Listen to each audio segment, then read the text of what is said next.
Have you noticed how current politics seems increasingly disconnected from human reality? How it insists on a power game that values domination, fierce competition, aggression, and the relentless pursuit of control? This happens because the politics, we know the dominant politics, rejects the true feminine. And this rejection is not just symbolic. It carries a very high price that impacts society as a whole. Mary Esther Harding, a Jungian psychologist and one of the pioneers in studying the female psyche, offers a profound perspective on this dynamic. According to her, the true feminine goes far beyond stereotypes of fragility or sentimentality.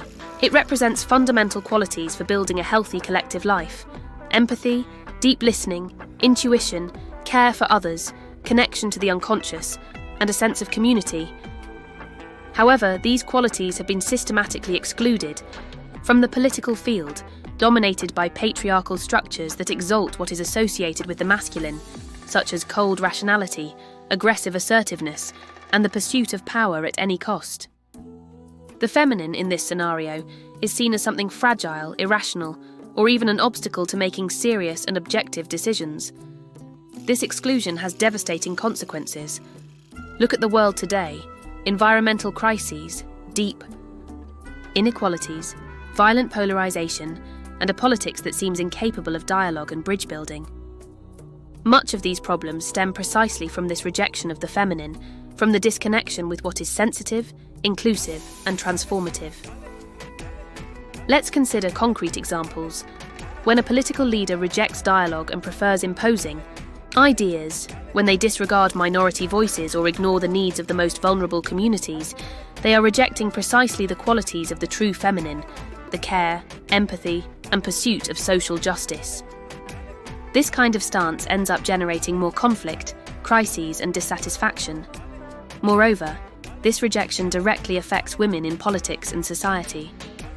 Often, women who try to occupy leadership spaces are pressured to abandon their authenticity in order to fit a masculine model of power, adopting tough, competitive, even aggressive postures.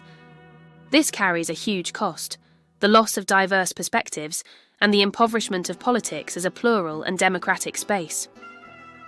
Mary Esther Harding shows us that the true feminine is not synonymous with weakness.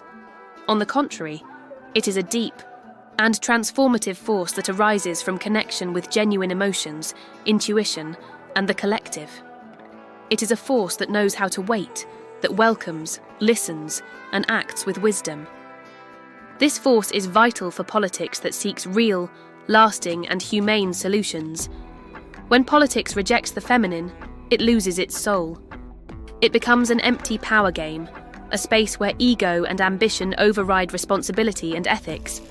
And the result is a fragmented, tired, and sick society.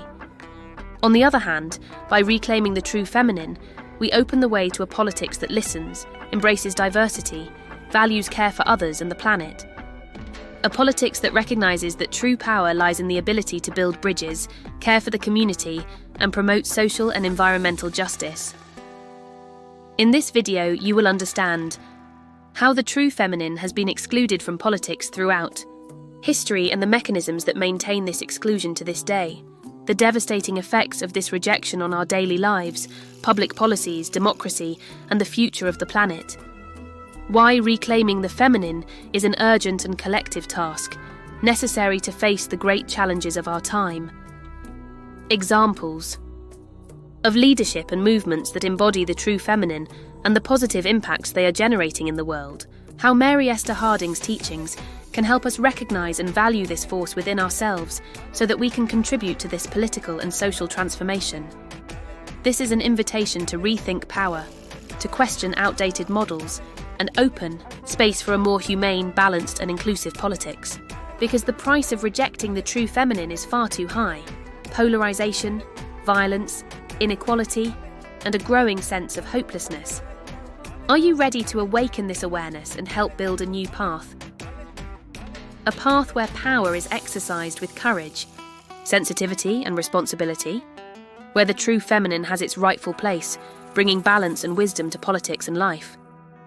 If you feel this message touches something deep inside, share it with someone who needs to hear it. Because to change the world, we first need to change how we think about and live power. Remember, politics that reject the true feminine are paying too high a price, and the future we want depends on our ability to reclaim and honour this essential force.